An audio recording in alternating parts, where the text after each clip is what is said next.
bonjour, bonsoir. Nous vous revoilà encore dans cette vidéo.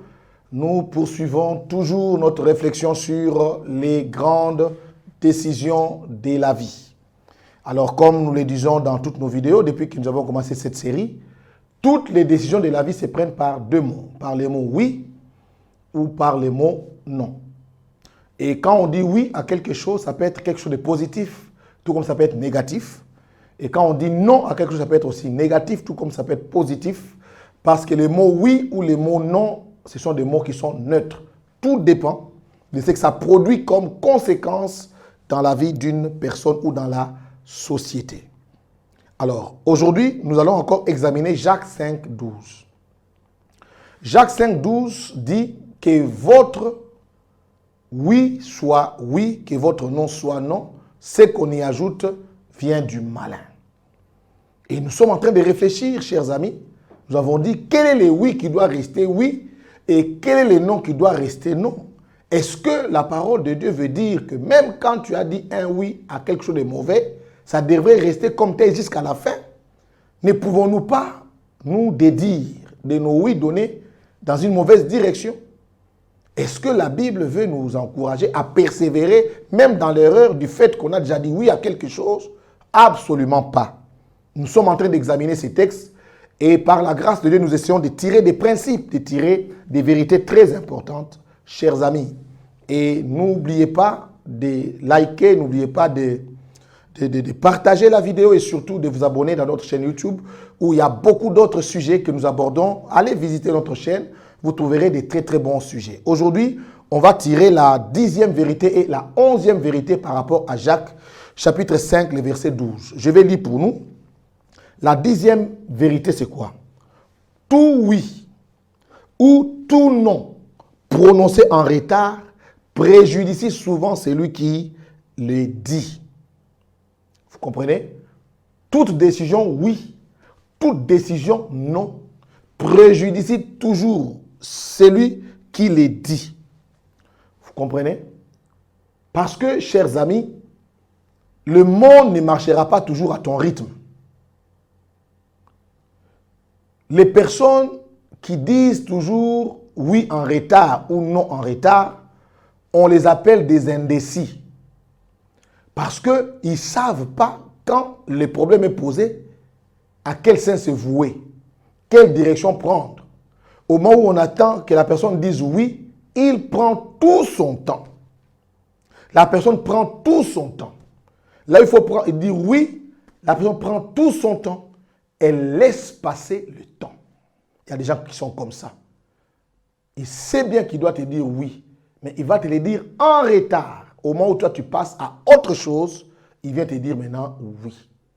Au moment où le monde, l'entourage attend votre oui, vous ne le donnez pas.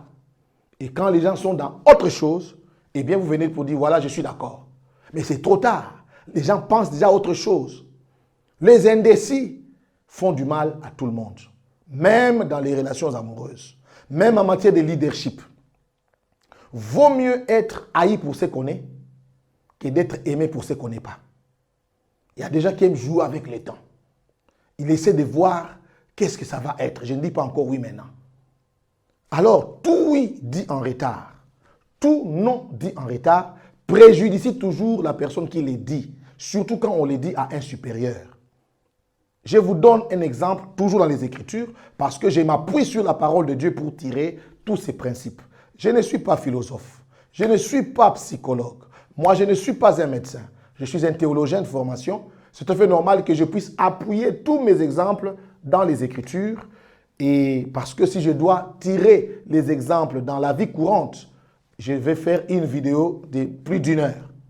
C'est pourquoi, pour que la vidéo soit courte, je reste dans les principes. Je disais par exemple ceci. Si quelqu'un prend la décision de donner sa vie à Christ après sa mort, c'est une bonne décision mais prise au mauvais moment. Or, toute bonne décision prise au mauvais moment est une mauvaise décision. Vous dites oui, mais à un mauvais moment. Vous dites non, mais à un mauvais moment. Quand les gens s'attendaient à ce que vous puissiez vous assumer en disant non à la situation, vous n'avez pas dit non. Vous avez laissé passer le temps. Vous comprenez, chers amis? Tout oui ou tout non donné à quelque chose en retard préjudicie toujours c'est lui qui les dit. Ça, c'est la 10e vérité.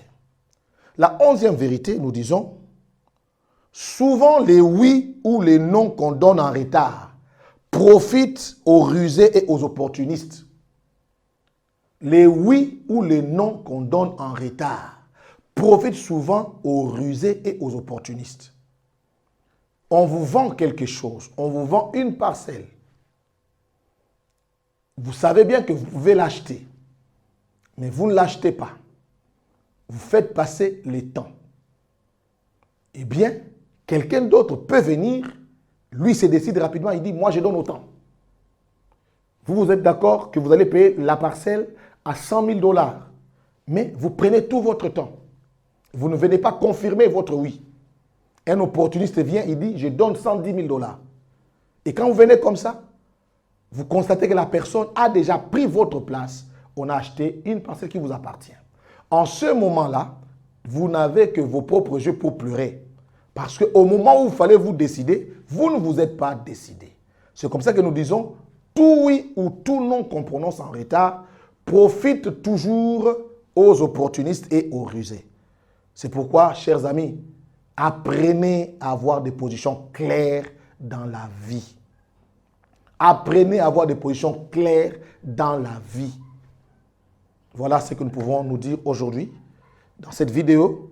Merci de partager la vidéo à plusieurs, à vos amis, à vos groupes respectifs. Que Dieu vous bénisse.